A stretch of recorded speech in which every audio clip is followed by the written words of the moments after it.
Hello and welcome to the Micronations Show. I'm Adam, also known as AB Animation Limited. As always, we're going to be looking at the weird and wonderful world of Micronations. In this episode, All I makes the news as floods devastate the Carshalton sector nation, whilst here in the Empire of Adamia, the government now has a new department. The main segment of the show, we look at the basics of creating your own micronation. Finally, our featured micronation this week is the notorious Principality of Sealand. Now, I've made a few decisions about the main segments of the show. The idea now is that they will hopefully follow a kind of natural progression of a micronation, almost like a micronational walkthrough series. We'll start this week with the basics and progress towards more advanced aspects, looking at what other micronations have done, what is successful and what isn't, and so on. Anyway, time for the news.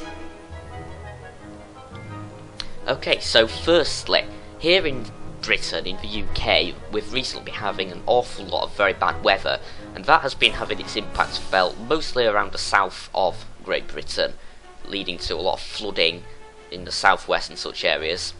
So, over in Copan, in Orley, I suppose, Orley, I'm not fully sure, I think it's Orley, which is located in the Carshalton sector in South London.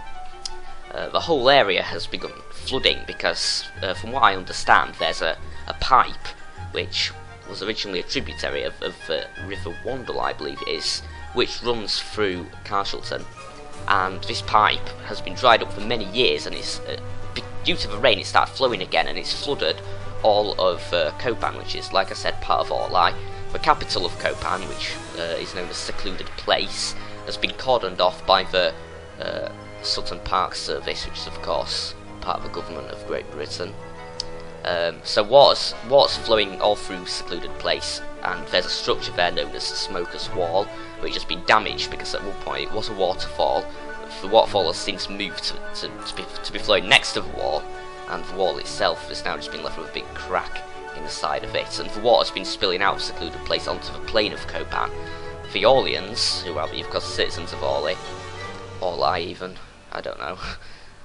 Let's go with Orley. I think I've heard it pronounced like that somewhere before. But yeah, they have attempted to block up this pipe to hopefully stop the flooding, but it seems that such attempts have failed. Next, I believe we reported recently on how Duke Kennedy has just been made the kind of First Minister of the Parliament House of Cliro. That was in our last episode. Now, Cliro was originally made by Richard Cunningham with the intent of it joining with a section of the Noble Republic of Lurk to create a larger nation known as Mercia, and that has now actually happened. So Cliro and an area known as Loringia, I think it's probably Loringia, which was formerly a Kraj of the Noble Republic of Lurk, has merged with Cliro, forming a new nation, Mercia. It's got a very long official name that I can't be bothered to go and find out.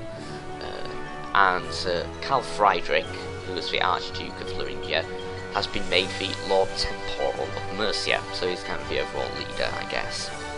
Okay, now for the Grand Unified Micronational, not a nation, but a kind of, as some of you will know, a inter-micronational organisation.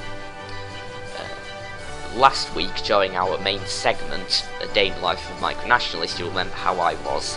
One of the things I did was attend a meeting through Skype of the quorum of delegates of the Grand Unified Micronational, and we were discussing our new charter. Now, that charter was approved the day after. You may remember it took a very long time on the Sunday, on the 2nd of February. We didn't finish it then, however we did finish it on the 3rd of February. So the whole document, all of its articles were approved by the quorum of delegates, and then it was put out for ratification by the various nation states, and it needed, I believe, 3/4 of the full nation states to ratify the document in order for it to enter into force, which needed to happen by the 15th of February. Now that has happened. A lot of nations have ratified the charter, including our own Empire of Adamia, and I will talk about that later. So enough nations have ratified it.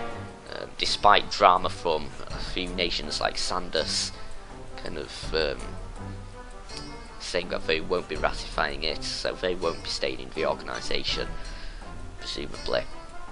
But it has been ratified by enough states, so it has entered into force, or it should have entered into force by now, because it is now the 16th, so it should have entered into force yesterday according to the text of the Charter.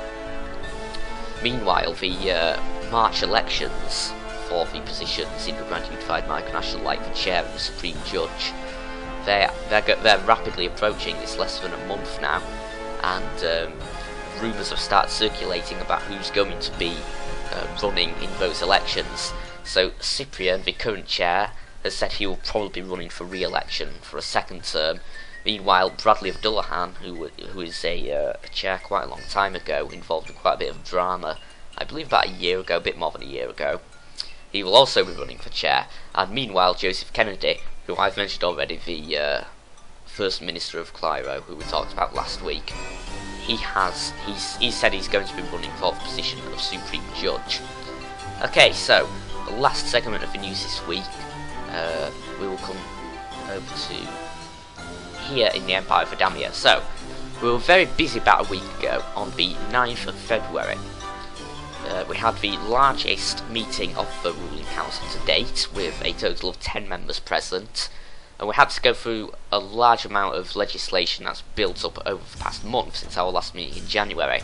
So I've issued 3 imperial decrees since then. One of them was claiming land near to Titania, so that was the new county of Titania Ulteria, and our claimed territory of the Jagstonian Plains. And there was also another decree which claimed, I believe, Astley Meadow, which is near Primoria. Now, the 3rd imperial decree was a decree that created a official system for ratifying intermicronational documents that was necessary to ratify the Charter of the Grand Unified Micronational. So we did all that. The ruling council did not vote. There was no motion to overturn any of those decrees, and then we voted to actually ratify the Charter of the Grand Unified Micronational, which passed quite easily through the council. Now, the next 3 things that the council did were 3 acts. Act 10 was probably the biggest and most important, because it allowed the monarchy, i.e. the office of the emperor, to take control over the executive and the national government. Now, the national government has been having inactivity issues. Some of the departments, mainly the ones that I'm the minister of, have been quite active. However, a lot of them have been quite inactive, and I have created this act to allow myself to send instructions to the national government. Of course, this is going to be supervised by the council, so that I can't just go nuts and take over the entire country, even though I'm already head of state anyway, but you know. Yeah, okay, so that act also created our official capital city, which we've not had this entire time, right back since the empire was founded 10 months ago. Never had a capital city, but we have one now. It's called Imperial City. Yes, kind of bland, I know, but I think it works. The other 2 acts were Act 11, which created ASA, or the Adamic Imperial Space Agency. So yes, we have a space program now, and its first project is known as the Andromeda program, which will hopefully be launching a model rocket sometime in April, hopefully on the Foundation Day celebrations, which we'll probably be looking at in a future episode. The final act was Act 12, the Infrastructure Act, which created a new government department, the Ministry of Infrastructure, which is responsible for transport and communications. And I've created a roadmap for the Empire of Damia, so we've given various codes and numbers to the different transport routes, and we only really have kind of like paths and driveways. We don't have any actual roads, but they've been given a system of codes based on that of the United Kingdom. So we've got M-roads, so motorways for where the drives are kind of taken to motorway more literally, as basically a transport route that a car can actually drive on. And the A roads and B roads are generally just paths and such things, but they're all produced, and I'll hopefully link in the description a link to that roadmap And however, on the 9th of February, the day of that council meeting where we created all that stuff, the activity wasn't over yet, because after the ruling council meeting, we ended up in a situation that I've come to call the Flappy Bird crisis. So in Decree 20, which was the one which created the system of ratifying international documents, there was a little clause at the bottom, included as a joke basically by me, which said that the popular electronic game Flappy Bird, which I'd imagine that many of you have heard of, is illegal in the Empire of Damia. Now, what happened immediately afterwards is that, kind of spurred on by the Duke of My Way, my uncle, Christopher Hall, many members of the ruling council then began trying this game, resulting in a kind of situation where I couldn't really do anything, because this game was illegal in the Empire of Damia, but there was no punishment tied to committing this crime, so people could just do this and kind of get away with it. I also realised that there was no way to actually arrest people, because there was no institution in the Empire with the legal power to arrest. So as a result, based on the suggestion of one of my cousins, I created the Adamic Police Force. So that is, I believe, the final new institution of that day. And these new organisations are taking shape now. The Space Agency's done some planning. The Ministry of Infrastructure has, of course, been working on the road network. Police force hasn't really done much yet. I need to get around to organising that at some point. But yeah, I believe that's all the news now for the micronational world and, of course, the Empire of Damia itself. So now it's time for the main segment of today's show. Alright then, so the main segment this week, like I said, is all about the basics of creating a micronation. So let's say that you're new to all this, perhaps you found out about micronations through YouTube or Wikipedia or a book. I know there are a few books about it, or maybe even through this very show, or maybe you've heard about it from a friend. I don't know, that doesn't matter, but let's just assume that you've done some reading, perhaps, about migrations, maybe watched some videos on YouTube, and you're at the stage where you think, okay, I think I could do this. And, you know, you decide to have a go at making a micronation. So what do you do? How do you go about doing this?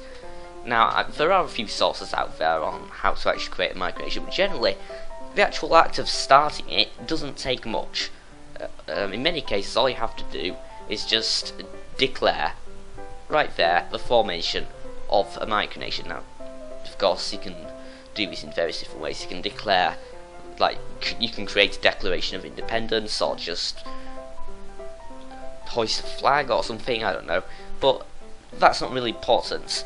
What is important is how do you actually create an entity that actually resembles a nation, because, you know, it's alright saying that, you know, I have a country now, if it's nothing like an actual country. So, let's go through the kind of key ingredients of the micronation, or at least the key ingredients of any nation, really. And these were outlined by the Montevideo Convention in 1933, which kind of, as one of its articles, I guess, it listed a few things that an entity needs in order to be a kind of legitimate country, a legitimate state. And the first of these is people, right? So any nation needs a population, it needs people who live in it. Now, in many cases, that could just be you, yourself, but in order to be taken seriously, you generally want more than one person. Okay, what else? Territory, that's the second big one. You need some land. Now, land is kind of is one of the more difficult ones, and I'll come back to that later, but you're going to need some sort of land that your country can encompass, can sit on, I guess. Third thing, you're going to need a government. Any nation needs at least some sort of government, or at least a government system, even if it's just anarchy. There needs to be some sort of entity exercising control over the people and the land. So, like, again, I'll get onto that later.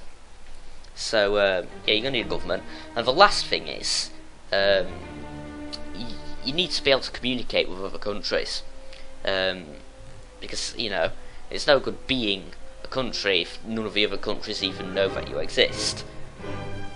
And again, I'll get onto that one later. So, at the very beginning, what are you going to need? Well, you're going, obviously, I think this is quite an obvious one. You're going to need a name, and this can be this one can be one of the trickier ones, I believe. I'm going to say right now, there's one thing that you should probably not do, and at first it might seem like a good idea to do this, but trust me when I say that it isn't. What you don't want to do is do what I did and name the country after yourself. Now, the reasons for the Empire of Damia being called the Empire of Damia aren't specifically because I wanted to name a country after myself. There was a bit of backstory behind it, but at the end of the day, it's still got my name in it. So I would advise doing that. There are plenty of online sources you can use for coming up with names, especially these days with the internet. You can source a name from anywhere, kind of mix and match syllables, I guess, and swap things around. Google Translate's always good for getting words from Latin. Latin's always a good thing for coming up with names. But yeah, it's going to want some sort of basic word, obviously, which acts as the main part of the name. But the nation usually also has like a full title. So here, the kind of the core part of the name of my nation is Adamia. Other examples include Molossia, Sealand, Australasia, Mercia, Ashakovo, etc. But they also have a full title. In our case, that's the Empire of Adamia, or the Republic of Molossia, or the Principality of Sealand. Now, the full title usually comes by taking the name and also a word based on what type of government you've got. You don't necessarily have to follow this rule. There are a few exceptions. Some people add little adjectives like New Winterdown is the Eternal Empire of New Winterdown. So you can play around with it, be creative. But yes, you are going to want a name, and of course, you know, there's a lot of possibilities. You don't even need to use one of the common ones like an empire or a kingdom or a republic, and you can come up with something original if you're really creative. But if all else fails, then you've kind of got your basic set of kind of titles like an empire or a kingdom that you can use to attach to the kind of like the main bit of the name. So okay, so you've got a name that you want to use. What's next? Well, generally, like I said, there's those four things: people, land, governments, and communicating with other nations. And the first place to start, in my opinion, should be land. Now, like I said, this is probably one of the more tricky ones, having land. So, what you should have, hopefully, and what I think is the best way of doing it, is to have land that you can actually exercise some control over.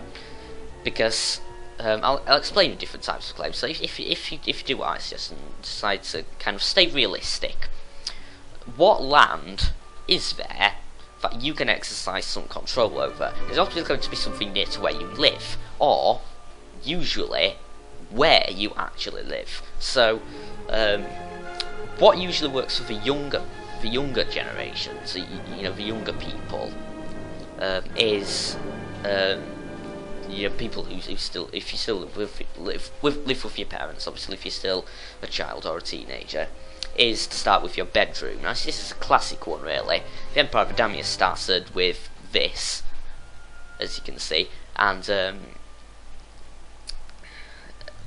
it's a very common one. Now the main problem is with just doing a bedroom is that they're not always taken seriously. So what else can you do? Well, if you've got like a backyard or a garden, that's often a good place to start. But again, not always taken seriously. A bit better is to take the whole property. I mean, obviously, some people, if you're living in like an apartment or something, that might not be as easy. But if if you happen to be an adult and you actually own a house, then why not just declare the independence of that whole house? Or if you you know, like I say, if you're still living at home and your parents own a house, then why not try and get that whole house? Now, I would suggest not, you know, going and saying start exercising control over the whole house without anyone else living in that house knowing about it. So it's usually best to you know, even if you start with a bedroom, you can kind of expand, and through negotiations it's usually quite possible to take over a house. Now, of course, later on you can move out from your kind of original place, bedroom or backyard or house, to take over more of that, and possibly more houses, depending on, like, you know, relatives. Relatives is usually the best place to start. Friends and family, and I'll come back to this later again, but the houses of friends and family can be a good site for future expansion. Don't worry about that at the moment, though. Our main problem at the moment is getting a place to start. So this could be your own bedroom, or part of your house, or the whole house if you're lucky, if you can negotiate that. There are alternatives, however, if you don't particularly feel like doing that. If, say, you want a bit more land. Now, obviously, as the amount of land that you want increases, the amount of control you're going to be able to exercise over that land gets less. So, let's go with option number 2, I guess, which is a kind of a public area, like a park. A park is a classic one. So it's a big area, mostly empty. You generally want as less people interfering who don't know what's going on as possible. So if you were going to claim the park, I'd suggest going for a kind of unused section of it. It was a big empty, like, grassy bit where the only people who go there are people walking dogs. You know, that, in my opinion, would be better than claiming, like, the children's playground or the skate park where there's, you know, stoned teenagers knocking about. You don't want to be interfering with that, usually. Not a good idea. So let's say you've taken a bit of that, and obviously the closer it is to where you live, the better. And the smaller, usually the better as well, because, you know, you want to be able to exercise some control over it. Now, the problem you've got now is, if you're using, like, a bedroom or house, you can usually do whatever you want with it. You know, limited by, obviously, if you're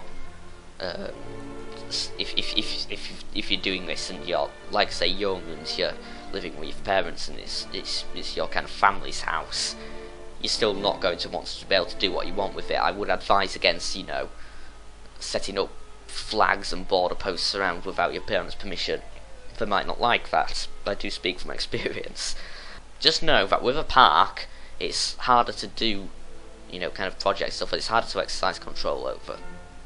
Now, another idea is kind of uninhabited islands, you know, bits that are just in the middle of nowhere. So, like an island in the middle of a river or off the coast, or an area in the woods, you know, kind of secluded areas. That's another possibility. Obviously, you know, there might be less people there. Like, obviously with a park, there's people knocking about who aren't interested or got nothing to do with it, and there's councils who actually own the park and are doing stuff with it. So you might want to go further out, and if you live near an area like this or in an area like this, then great. You know, I know some people live on these like farms and stuff just in the middle of forests and all kinds of crazy stuff, and if so, that's great. You can just expand outwards exponentially. But it can be an idea to go for those kind of uninhabited bits like forests and, you know, islands in the middle of rivers, stuff like that. But you do have to be careful. This is when you have to be more careful. If you actually want to visit this area, then it might be you do still have to be careful. Like I say, if it's an island like near the sea, if you live near the sea, or an island in a river, or, you know, even just going into a forest, you can get lost and stuff like that. So you got to be careful. You need to know what you're doing if you're going to go with that option of taking bits of land in the middle of nowhere. But the good news is, generally, if there's no one around to interfere, you can do whatever you want and start building little structures, and flags, and things like that. Okay, so the last option is kind of going onto a much bigger scale, but a lot less realistic scale, which is taking advantage of bits of land that are unclaimed, right? So, by unclaimed, I mean bits of land that aren't owned by a full-on nation, a full-on state, a country, you know, like America or Britain. You know, land that isn't owned by any of those. And there's a few examples of that. The most famous of those is probably Antarctica, as you might imagine. Antarctica isn't really owned by any country. It's kind of a empty zone that's been, you know, set apart for kind of natural and scientific stuff.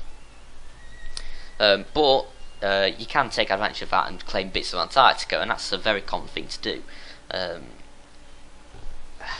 I mean, what you have to deal with there is, you know, you have to recognise the fact that it's highly unlikely that you'll ever actually be able to visit your nation if you're claiming bits of Antarctica or other areas that are unused. I believe there's an area that's actually like a gap between Egypt and Sudan or something like that,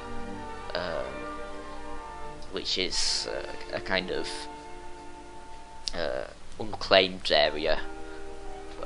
There's just this little gap, and that's another popular area for people to claim.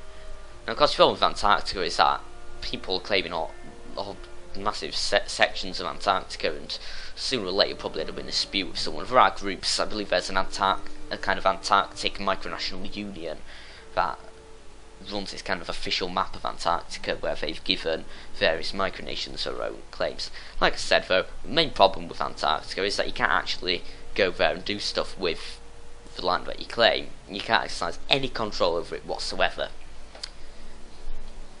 unlike the previous three options. So, I'm going to assume now that, you know, you've got some land.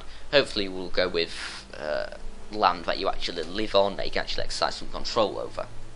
So, what do you want now? Well, the ultimate goal, of course, in order to get this thing off the ground, is you're going to need citizens.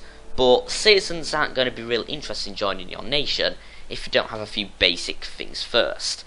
Now, probably the most basic of these is a flag. You're going to need a flag, and that's generally the first thing that you'll want to create before anything else in terms of symbols. So, if you start with like a flag design, and there's all kinds of ways of doing this. You know, I'm not going to really cover that so much in this video. I don't think I'm really an expert for speaking on the subject of flags, but I would say at the very least keep it simple, because later you might want to create an actual physical fabric flag. For now you don't need that. You can just have like a drawn version or a printed version, or just a version on a computer. So now you're going, like I said, you're going to want citizens. So hopefully, if you've got some land and you've got some symbols and, you know, like a flag, and it's actually starting to look like it's starting to look a bit like something that could become a nation. Who do you actually go to get citizens? And it may make sense to go to people who are already, you know, running Micronation stuff, because they're already interested in this kind of this hobby. But that's generally a bad idea, because, you know, other micronationalists will often be more interested in running their own countries. They won't really want to work with, you know, a stranger who just turns up out of nowhere. A better option is to go with your friends and family. I think I already mentioned this, but friends and family, it's potluck really. In some cases, like mine, you'll be lucky and you'll have a, you know, family who might not necessarily be as interested in it as you are, but they'll humour you at the very least, and hopefully you might get a few friends who are interested in it as well, and that's usually the best place to start. You can be a bit more audacious and go with like advertisements and stuff in your local area, but that can lead to, you know, more complicated issues. You know, maybe at this stage you don't want that kind of attention. You want to focus on getting everything set up and running first. Okay, so hopefully you'll get yourself a few citizens. Now, I said that another major aspect was the government type. So, you've got people, you've got land. In order for your country to work, you're going to need a government to exercise control over those people and land. So, laws and stuff like that. So, the actual details of having a proper functioning government can come later. In a future episode we'll probably talk about this sort of thing. But the most basic form of government that you're going to need is some sort of leader, and in 99 times out of 100 that leader's probably going to want to be you. Since you're the one who's creating the nation, you're probably going to want to be the leader of it, I would imagine. So you need to establish some sort of title for yourself, I would imagine, that is kind of synonymous with the position of head of state. And that, it's in many cases matches the kind of title that goes with the name of the country. So, I already said this, but emperor rules an empire, a king rules a kingdom, etc. So, you want some sort of title. A common one is like a president or a prime minister, and there's, king, emperor. If you're a woman, of course, it would be an empress or a queen or a princess if it's going to be a principality, and so on. And once you've got that kind of title, if later on you're thinking of having like a democracy with elections and stuff like that, then you can figure that out when you get to it. But that's not the subject of today's video. And your government type is will kind of reflect that. And there's a few kind of main types of governments. One of the more popular ones is a monarchy. Obviously, a monarchy is the one where there's just one overall leader, and sometimes their power will be absolute, they can do whatever they want. Sometimes their power will be limited by something like a constitution, which again I'll talk about later. But the main types of monarchies, an emperor if it's going to be an empire, a king if it's going to be a kingdom, a prince if it's going to be a principality, and so on, as long as there's an overall leader. Now, you might want to go with more of a style of a military dictatorship, in which case, a lot of the time it's a president, or maybe like a military rank, kind of like Colonel Gaddafi was, the kind of dictator in Libya. If you want to go with that, I mean, if some people are worried about the kind of ethical side of the titles and how you run the nation, but really it doesn't matter that much. You can be a super democratic kind of federal republic, or you can just be like an absolute overlord dictator, and either way you can still be a successful micronation. So, and the last point is communicating with other states.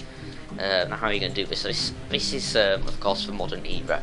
And you're also a micronation, so you've got limited resources. You're probably not going to be able to get a diplomat, build an embassy in somebody else's micronation, and send that diplomat to there. That's probably not going to happen.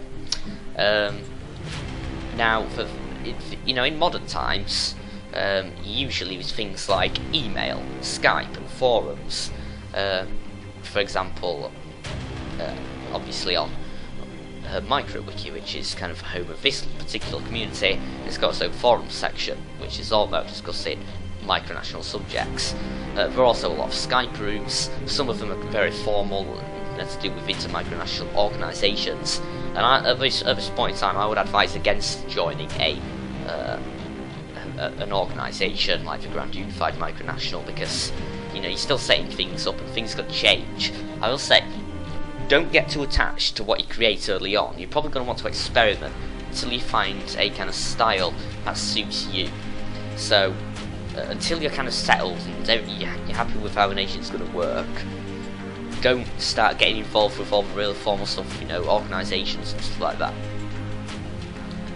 But you might want to at least start to enter into communication with micronationalists, because their opinion can be very useful. Their input. Don't get don't get to. You should be open to ideas from others, obviously, but also be wary of other micronationalists kind of taking advantage, and sometimes for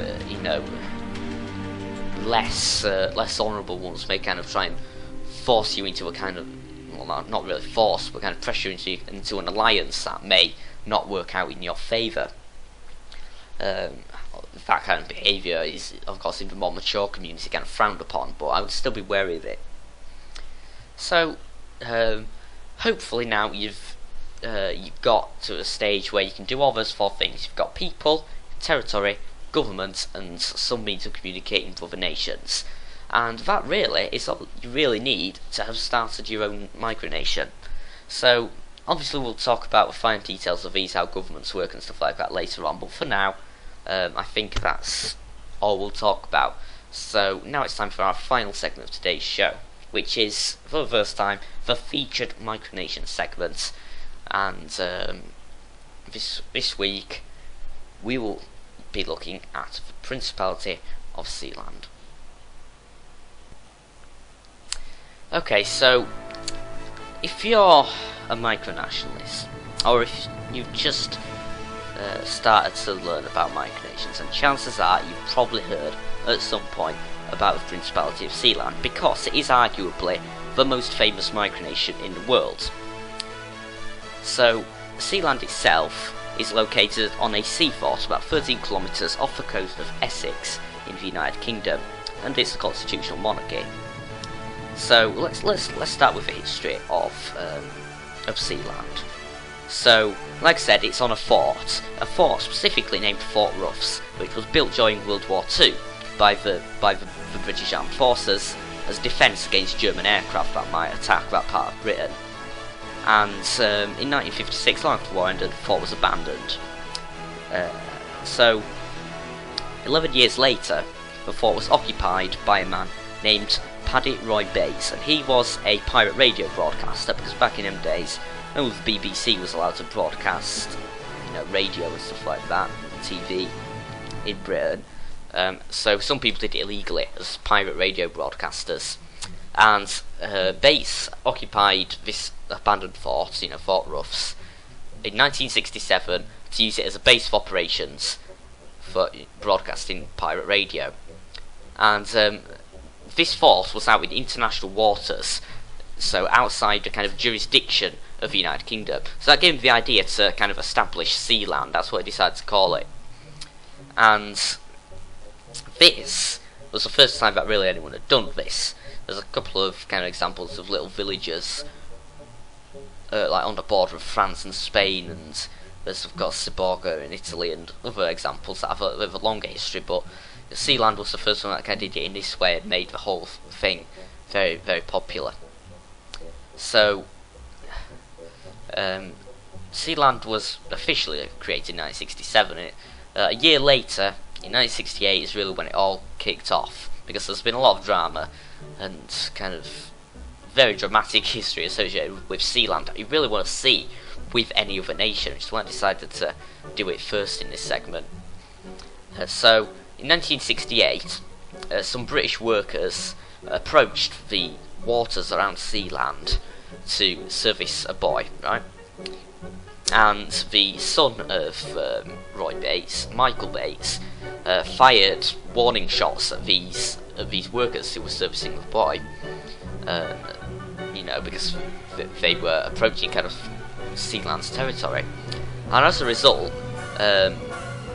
Michael and his father were summoned to the British courts, but they were actually let off because the judge ruled that because Sealand was in international waters, it was outside of British jurisdiction, so they couldn't actually do anything. And that's, of course, Sealand became very famous because of all this. In 1975 they created their constitution. 1978 is again when all the more famous events happened.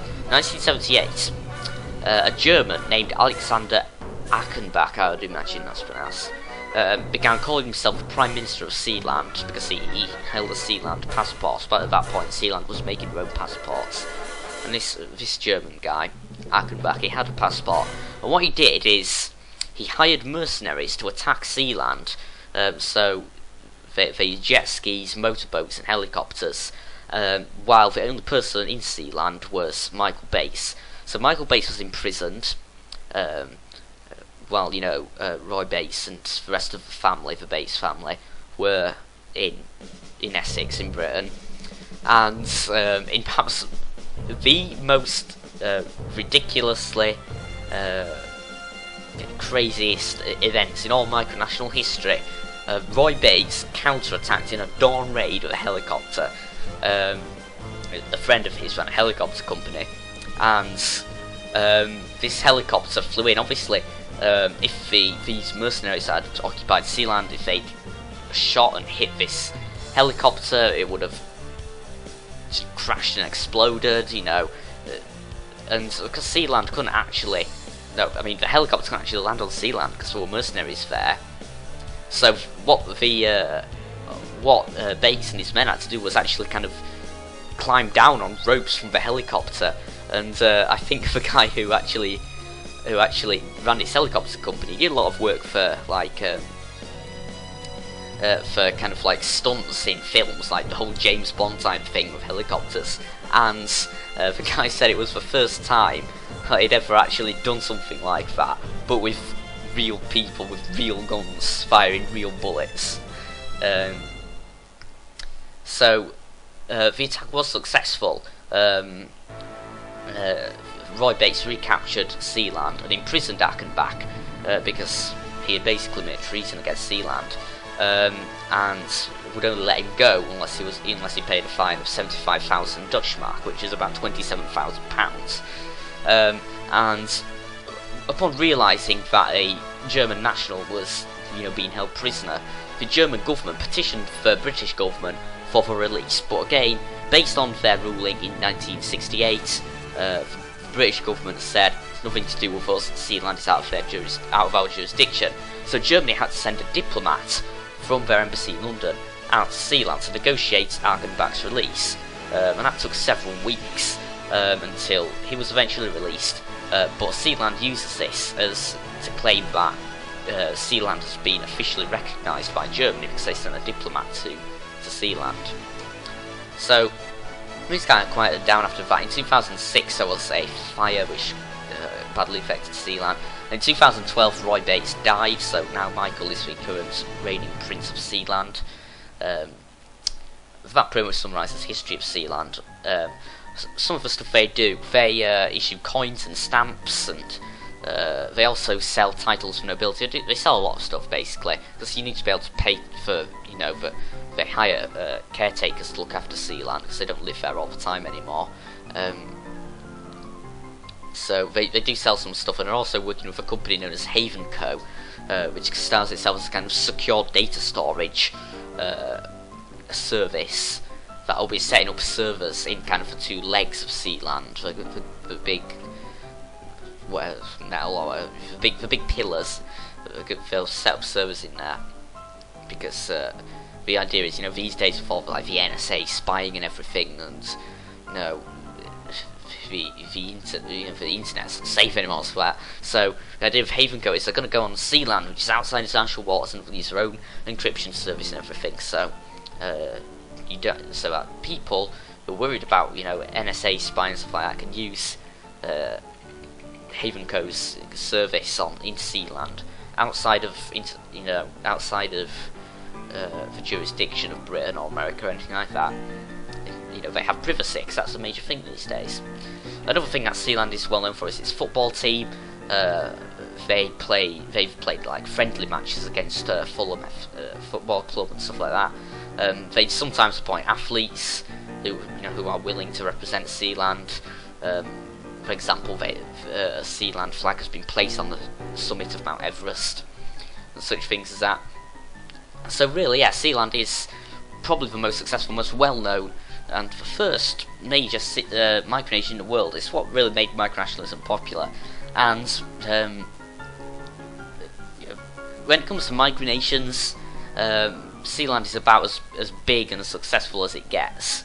You need to be really, Sealand's pretty much unrivaled, really. It's a special case. It's not your average micronation.